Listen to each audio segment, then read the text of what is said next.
અંકલેશ્વરની રાજપીપળા ચોકડી નજીક હાઈવે પર બ્લેક સ્પોટ એવા વર્ષા હોટલ અને સહયોગ હોટલ યુ ટર્ન બંધ કરવામાં આવતા તંત્ર જ્યાં હાશકારો અનુભવી રહ્યું છે ત્યારે વાહન ચાલકોને ફેરાવો લાંબો થતાં અગવડતા વેઠવાનો વારો આવ્યો છે। અંકલેશ્વરમાં ટ્રાફિક સમસ્યા વચ્ચે હાઈવે ઓથોરિટી દ્વારા અકસ્માતને લઈ યુ ટર્ન બંધ કરાતા વાહન ચાલકો 8 કિલોમીટરનો ફેરાવો ફરવો પડશે। રોંગ સાઈડ વાહન પસાર થવાનો ખતરો ઊભો થયો છે।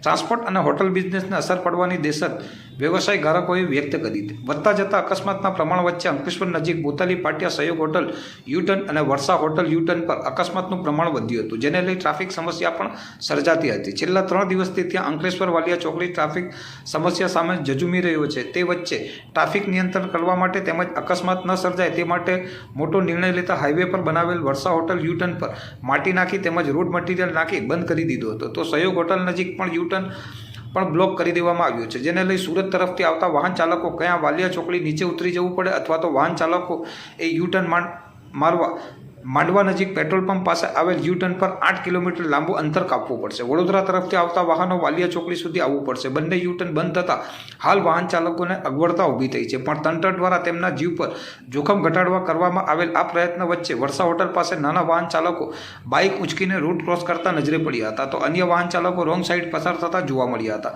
આ વચ્ચે રાજપીપળા ચોકડીથી સહયોગ હોટલ સુધી રહેલ વિવિધ ટ્રાન્સપોર્ટર અને હોટલ વ્યવસાય ધારકોમાં પણ નારાજગી ફેલાઈ છે। તેમના દ્વારા વ્યવસાય પર વ્યાપક અસર થઈ શકે છે અને ટ્રાન્સપોર્ટ ઓફિસ પર આવવા માટે પણ ફેરાવો ફરવો પડે તેવી સ્થિતિ ઉદ્ભવી હોવાની વેદના ઠાલવી હતી।